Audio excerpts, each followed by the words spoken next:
저는 북한에서 온 많은 사람들을 만났지만 전 탈북한 이유에 대해서 가장 독특하게 설명을 하는 친구를 한 사람 알아요.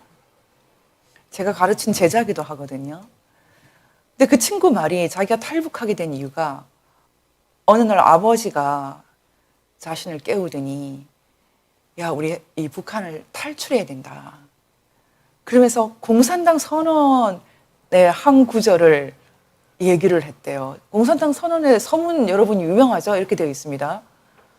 하나의 유령이 유럽을 배회하고 있다.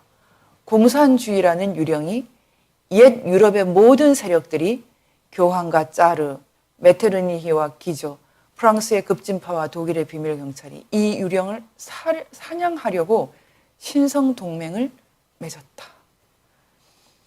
1940년대 아직 공산당이 없을 때 공산당 선언부터 했어요, 마르크스가. 나중에 엥겔스는 이것을 공산주의 선언이라고 이름을 바꿨지만 여러분 1940년대에 나온 이 공산당 선언, 이 서문에 하나의 유령이 유럽을 배회하고 있다 이렇게 되어 있는데 제가 가르친 그 탈북 학생이 자신의 아버지가 자신을 깨워서 이렇게 말했다고 합니다. 이것 봐. 마르크스 엥겔스도 벌써 말했잖아. 공산주의는 유령이야. 귀신이란 말이야. 우린 이 귀신의 땅을 떠나야 돼. 이렇게 설명했다는 거예요. 전 제가 만나본 탈북자 중에서 그 친구가 가장 세련되게 자유민주주의를 이해하고 있다고 지금도 생각하고 있어요. 그 친구는 지금 대기업에서 휴대폰을 만드는 그 기술자로 일하고 있는데요. 제가 문과를 전공하지 않고 이과를 전공하도록 계속 종용을 했어요. 지금도 아주 훌륭하게 잘 살아가고 있는데 공산주의가 유령이다. 귀신이다. 우리를 속이는 거다. 그 아버지가 그렇게 설명을 했다고 합니다. 그런데 여러분, 지금 한국의 공산주의가 사회주의가 유령처럼 여러 가지 얼굴을 하고 돌아다니고 있어요. 헨리 조지의 얼굴을 하고 다니고 있고 또 아니면 뭐 스탈린의 얼굴도 있고 그래요. 그럼 먼저 제가 다음에 이 헨리 조지 얘기는 더 할 거예요. 헨리 조지가 19세기 사람이거든요. 20세기가 되기 전에 죽은 사람이에요. 그 사람이 왜 21세기에 귀신처럼 배회하고 다닙니까? 헨리 조지를 교회에 끌어들인 분들이 있죠. 이 문제도 한번 다룰 거예요. 지금 성경적 토지, 뭐 성토모라고 해서 성경적 토지 연구 모임인가? 그런 이름으로 상당히 큰 조직이 있어요. 희년 함께. 한국의 좌파 기독교인들로 구성되어 있는데 저는 이 그 헨리 조지이스트가 청와대 정책실장이 되고 경북대 이정우 교수라든지 지금 뭐 추미애 씨도 마찬가지인데 지금 부동산 정책을 관여한다라는 것에 대해서 경악을 금치 못합니다. 헨리 조지의 생각은 노동하고 다르게 토지는 사유화하지 말자 이런 거거든요.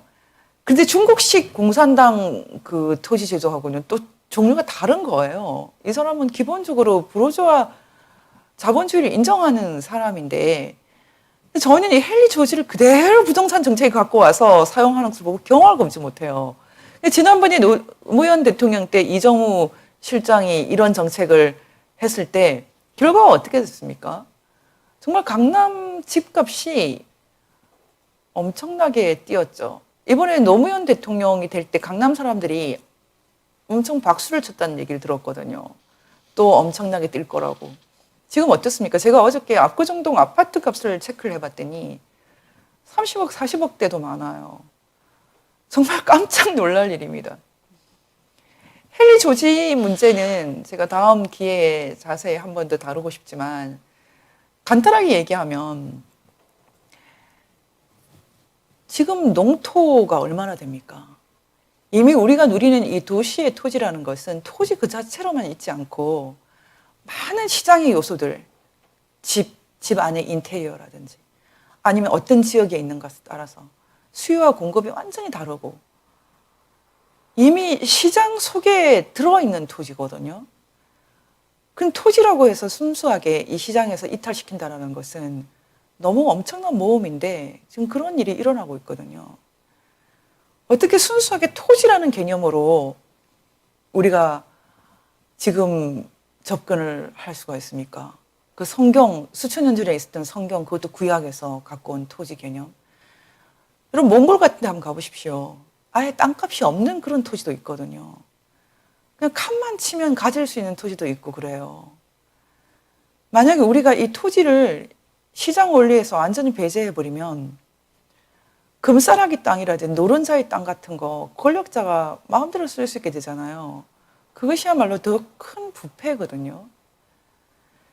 이 헨리 조지의 생각이 투기를 잡는 데 어느 정도 기여한다면 그건 동의를 합니다. 근데 헨리 조지 아니라도 부당 이익이라든지 투기를 잡을 방법은 충분히 있거든요. 자본주의 내에서도 그런 문제를 해결할 수 있는 이 지적인 장치들은 얼마든지 있습니다. 그런데 지금 19세기 유령을 불러내서 지금 한국의 부동산 정책을 만들고 있다는 것은 저는 정말 비극이라고 생각을 합니다. 결국은 추미애 장관이 중국식이 좋다라는 말까지 했는데 정말 중국식 소유제도가 좋습니까? 중국 공산당이 거의 모든 경제에 있어서 특권을 누리게 되고 이것을 저항할 길이 없는데 어떻게 우리가 이걸 좋다고 말할 수가 있습니까? 저는 더불어민주당이 지금쯤에 있어서는 정말 당신들이 궁극적으로 마르크스, 레닌, 스탈린, 마오쩌둥의 길에 서 있는지 아니면 아니라고 이제는 고백을 했으면 좋겠습니다. 그렇게 된다면 정말 반헌법적인 정당 아닌가요? 참 심각합니다. 저는 이쯤에서 미래통합당에 한마디 하고 싶습니다. 미래통합당 내에도 진정한 의미에서 시장경제와 자유민주주의를 이해하는 사람을 찾기가 어려워요. 너무 아니라고 너무 제멋대로입니다. 헌법도 이해를 못하고 지난번에 여러 차례 말했지만 김무성, 이해운 헌법 3조 뜻도 모르고 탈북자들 뭐 죄지었다네. 아, 북송 잘 시켰다 이런 식으로 얘기를 하는데 그 말 자체가 이미 헌법 위반입니다. 도대체 이 나라의 지도자가 될 자격이 있는지 정말 부끄럽게 짝이 없다고 생각을 합니다.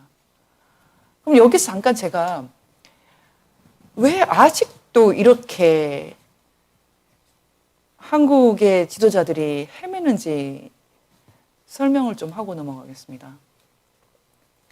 분명히 이 세계는 사실 자본주의, 모든 나라가 자본주의권으로 들어왔어요. 제가 이 세계가 이제 모든 나라가 자본주의권으로 들어왔다는 것을 설명하기 위해서 지난 시간에 주식시장이 없는 나라를 말씀드렸어요. 여러분, 주식시장이 없는 나라 한 번 더 보여드릴까요? 안도라, 앙골라, 브루나이, 부룬디, 차드, 코모로, 쿡, 제도, 쿠바, 미크로네시아, 감비아, 기니비사우, 키리바시, 리텐슈타인, 마샬 제도, 모나코, 나우루, 니제르, 니우에, 북한, 팔라우, 사모아, 산마리노, 솔로몬 제도, 남수단, 통가, 투발루, 바누아투, 바티칸 시국, 예멘 이래요.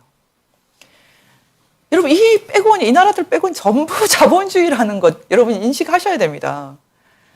다시 말하면 세계가 공산주의냐 자본주의냐 이렇게 나눠서 수십 년 동안 냉전을 치렀었고 그 냉전의 결과는 명백히 자본주의의 승리예요. 승리했지만 나 이겼다 이렇게 돌아다니지 않기 때문에 표가 안 나는 겁니다. 근데 최근에 중국이 우리는 사실 뿌리를 바꾸지는 않았어. 우리는 뿌리는 그대로야. 뿌리는 모택동이고 마르크스야. 우리는 그냥 점만 붙였어. 점만 붙여서 이렇게도 성공을 했어. 뭐 그런 식으로 보여준 거죠. 한번 제가 보십시오. 이 나무, 아까 그 나무에 한 줄기를 다 죽었다가 자본주의. 뭐 중국에서는 인민공사 같은 걸로 해서 거의 뭐 억 단위에 가깝게 사람이 죽어나갔잖아요. 인민대공사라든지. 근데 그때 이제 모택동 시대가 가고 땡쇼핑 시대가 와서 개혁개방이란 이름으로, 실용주의라는 이름으로 공산당 내에서 자본주의를 도입을 했죠. 그래서 아주 뭐 무성하게 성장을 했다라고 생각했는데 최근에 전 세계가 새로운 질문을 하고 있어요. 그 새로운 질문이 무엇입니까? 그것이 정말 성공이었나? 중국이 WTO에 가입을 하고 주식시장을 개방을 하고 그렇게 한다고 해서 과연 뿌리가 바뀐 건가? 이번 우한 바이러스 사태 이후로 세계는 또 새로운 변화를 겪게 됩니다. 이번에 10,000명 이상 지금 벌써 사망자가 난 나라는 이상하게 다 서구 국가들이에요. 영국, 미국, 이탈리아, 스페인, 또 한 나라가 프랑스인가요? 참 묘합니다. 유엔 안보리 5개국 중에 자유진영의 국가들이 주로 여기에 포함되어 있어요. 우리는 이 바이러스의 시작이 중국이라는 것은 다 잘 알고 있습니다.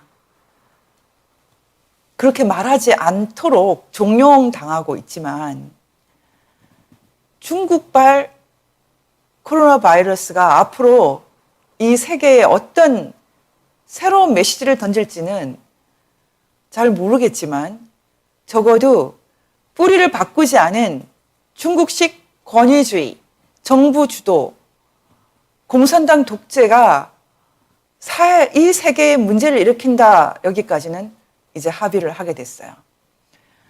더불어민주당이 묻고 싶습니다. 이런 현실에 대해서 언제까지 가릴 수 있다고 생각합니까? 저는 가릴 수 없다고 생각해요. 이제 인정을 해야 된다고 생각합니다. 우리가 정말 중국식 토지 제도가 좋다, 뭐 이런 말을 마음껏 할 수 있는 시대가 계속 있을까요? 저는 다시 본질로 돌아가야 된다고 생각합니다. 왜 수천 년 전에 성경에서 토지 운운을 하며 성경의 토지 제도라는 것은 다양하게 나타납니다. 대부분 다 개인 소유로 되어 있어요. 저는 참 이해할 수가 없어요.